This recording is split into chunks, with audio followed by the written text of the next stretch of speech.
একদিন কাজ শেষে আমার ফিরতে ফিরতে অনেকটা রাত, তো এই অন্ধকারের মধ্যে 2-3 জন কোথাও কোথাও, এখানে 2-3 জন মানে বেশ অপদস্থ করার চেষ্টা করে। সব ঠিক করে ফেলবো, আপনি একটু হেল্প করেন, আপনার একটু হেল্প করেন। টেবিল থেকে টেবিল, মানুষের রিজিক নিয়ে এইসব নোংরামো করা আসলে আমি নিতেই পারছিলাম। অনেকে অপেক্ষা করতে করতে মারা গেছে। পিজিতে যে দেখি উনি ততক্ষণে আর নাই। তো তারপরে আমি এই মুহূর্তে আমার সঙ্গে এমন একজন মানুষ রয়েছেন যিনি এই অসময়ে তার কাঁধে তুলে নিয়েছেন বিএফডিসির গুরুদায়িত্ব, আর দায়িত্ব পালন করতে গিয়ে নানা প্রতিকূলতার শিকার হতে হচ্ছে তাকে।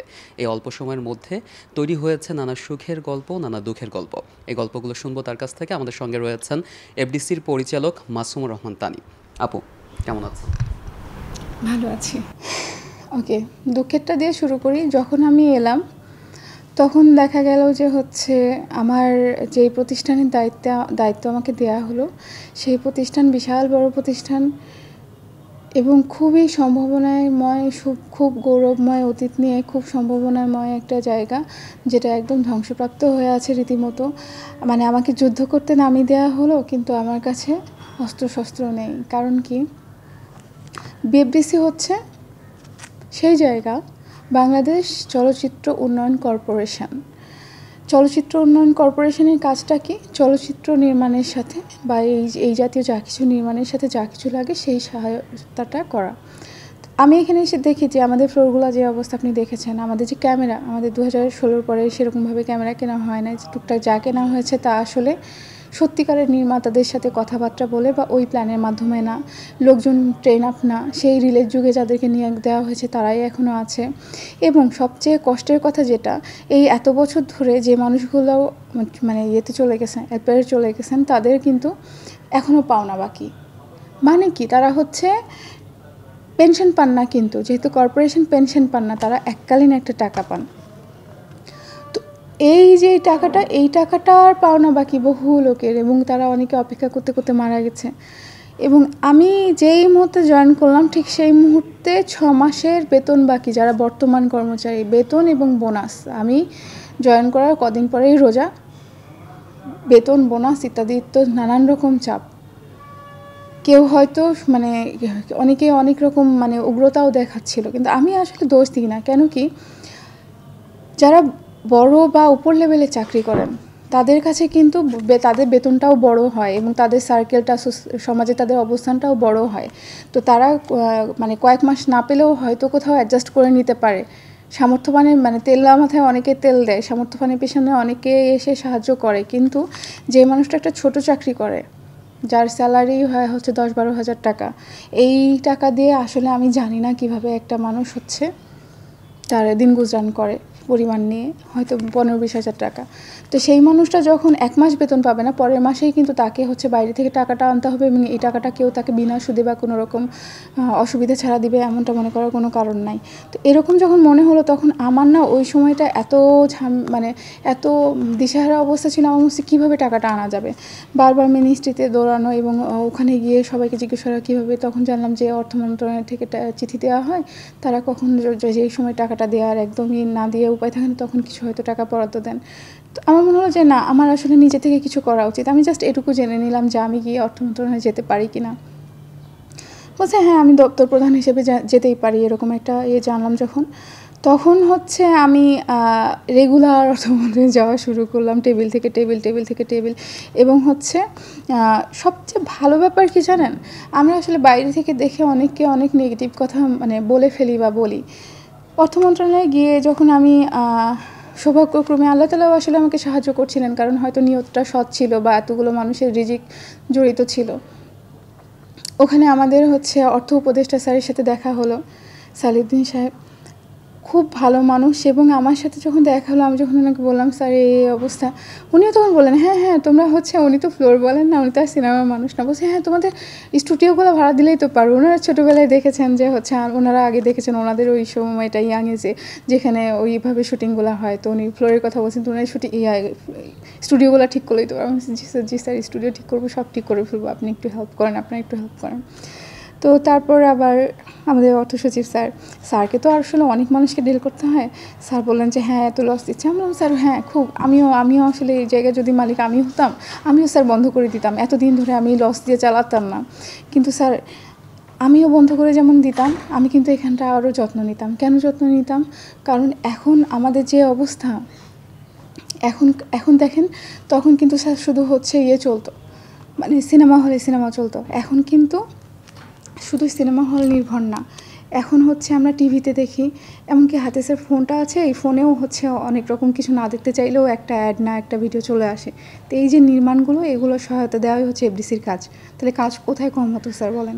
যাই হোক, স্যার আসলে কোনোভাবে কনভিন্স হয়েছিলেন, আল্লাহ ওনাদের মনেও রহম দিয়েছিলেন। আসলে সত্যি কি, যে আমরা যখন আমাদের সত্যিকারের অবস্থাটা কাউকে জানাই, আমরা তো ওইভাবে কেউ জানাতেন না হয়তো, তো তখন দেখা গেল ওনারা শুধু দায়িত্ববোধ থেকে যেটা দিয়ে দিতেন, না দিলেই না, বা ওনাদেরকে, ওনারা যেহেতু সিনেমার মানুষ নন, ওনাদেরও তো জানার কথা না। অফিসিয়াল যারা থাকেন, আপনারা যারা থাকেন, তাদের তো আসলে জানার কথা না যে আমরা কীভাবে বিজনেস করব, কীভাবে কী। তো এখন যখন আমি এখানকার মানুষ এবং আমি জানি যে আমার ওপারের মানুষগুলো, অন্যান্য যে অংশীজনরা আছেন, তাদের কী চাওয়া, তো আমরা যখন এইগুলো পূরণ করে ফেলতে পারবো, আমরা না মানে এই ক্ষতি বা এই ধ্বংসপ্রাপ্ত অবস্থা থেকে তো উত্তরণ তো ছোটো ব্যাপার, আমরা অনেক বেশি প্রফিট করতে পারবো। আমরা সরকারকে সবচেয়ে বেশি রাজস্ব, সরকারকে সবচেয়ে বেশি লভ্যাংশ আমরা দিতে পারবো, এটা আমি একদম গ্যারান্টি দিয়ে বলতে পারি। তো এইটার পরে যখন ওনারা টাকা দিলেন হচ্ছে আমাদের 7.5 কোটি টাকার উপরে। তো এই যে এই অ্যামাউন্টটা নাকি এই প্রথম দেওয়া হয়েছে। আমি তো আরও বেশি আশা করছিলাম, তাও একটু মনক্ষুণ্ণ ছিলাম। তো আমাকে বলে যাও এখন তো যাও, এখন কাজ চালাও, পরে দেখা যাচ্ছে। তো আসার আগে বলে আসছি, আবার কিন্তু আসবো আমি, আবার লাগবে আমার। তো যাই হোক, ওনারা দিলেন, কিন্তু এই যে এই অ্যামাউন্টটা যে এত বড় কিছু, আমি না এটা পরে বুঝলাম। আমি ভাবলাম যে আচ্ছা, এক এক করে চেক না দিয়ে একজন এক একদিন আসবে, হেনস্থা হবে, অফিসিয়াল লোকজনেরও ঝামেলা, তো সবাই মিলে একদিন আসতে বলি তাদেরকে, তারা এসে চেক নিয়ে যাক। তো তাদের সাথে একটু দেখা সাক্ষাৎ হবে, তারা একসাথে সময় দেওয়া হবে, না হলে তো কখন থাকবো না। আমি আসলে লজ্জিত ছিলাম যে এই মানুষগুলো মানে চেকটা পাওয়ার কিছুদিন আগে আমার সাথে দেখা করতে এসেছিলেন। ওনারা আসলে এই তাগিদটাই দিতে এসেছিলেন, তো কয়েকজন তাদের প্রতিনিধি, 5-6 জনের একটা গ্রুপ।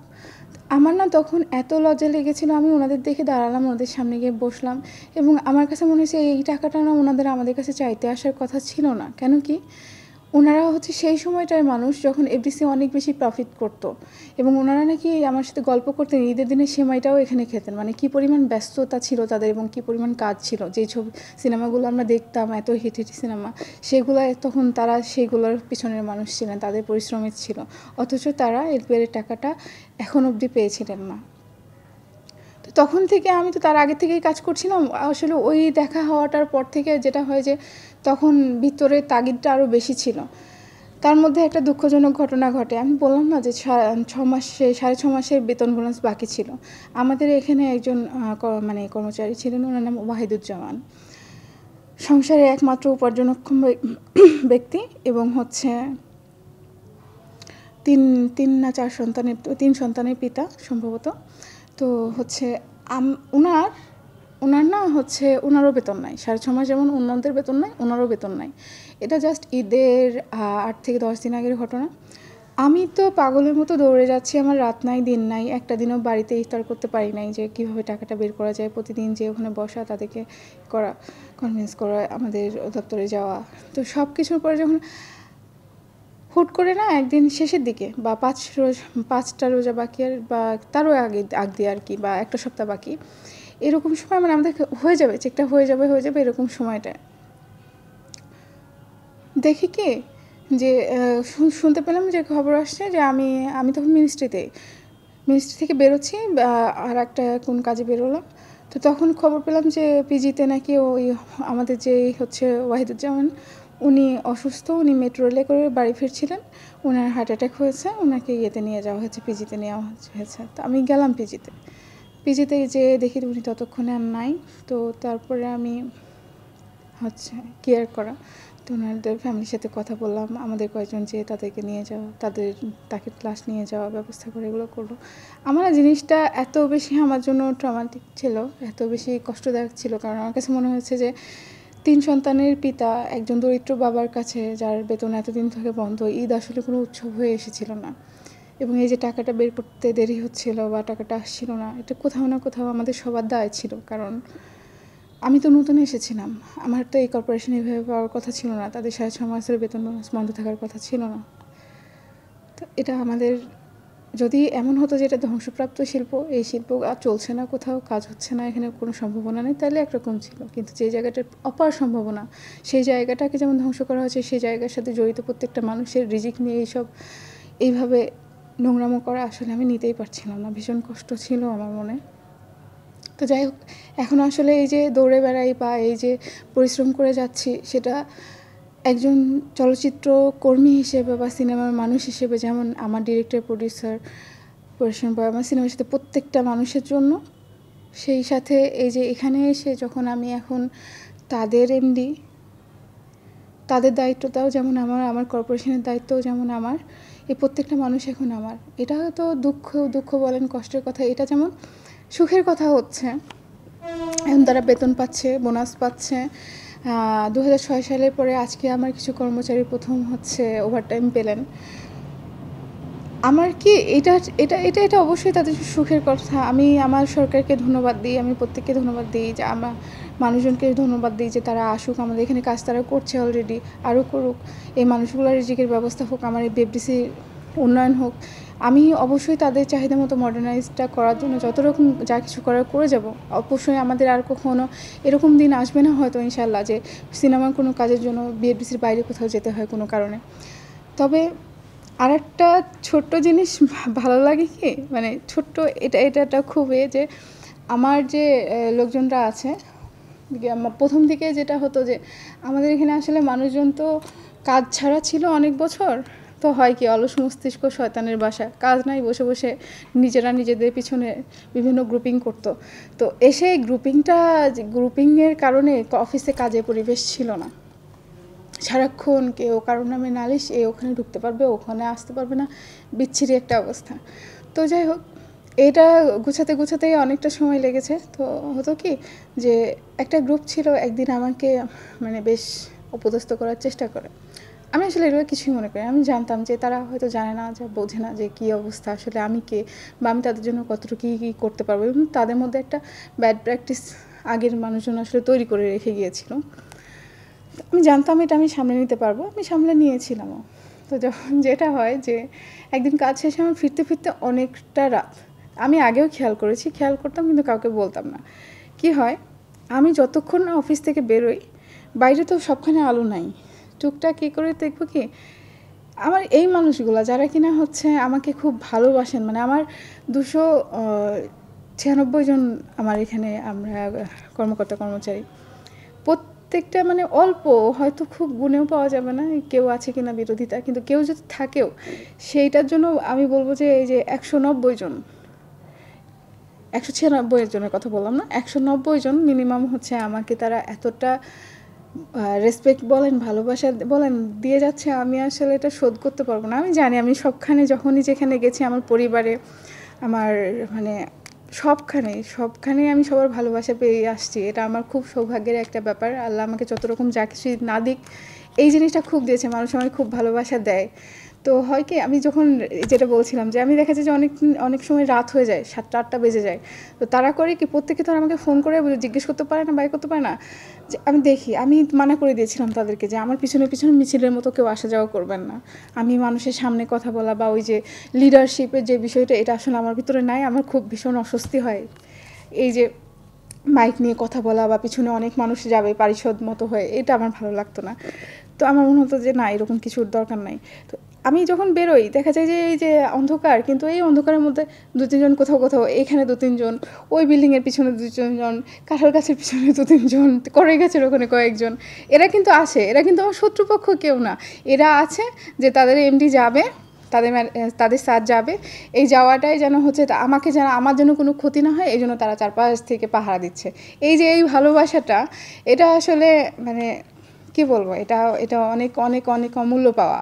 আমার পরিচালক সমিতি, প্রযোজক সমিতি, এখানে আমার অনেকেই আছেন যারা আমাকে মেয়ের মতো, বোনের মতো ভালোবাসেন। আমি তো বলি যে হচ্ছে প্রথম দিকে ছিল হচ্ছে এফডিসির এই অফিসটা, আমার প্রথম দিকে ছিল হচ্ছে আমার শ্বশুরবাড়ি টাইপের, যে আমি এখানে নতুন আসছি, অ্যাডজাস্ট করতে হচ্ছে। আর ওই জায়গাটা ছিল আমার বাপের বাড়ি টাইপের, যে ওখানে গেলে আমার একটু ফ্রি লাগে, যে না আচ্ছা 2টা বাড়ির মধ্যে এটা হচ্ছেই।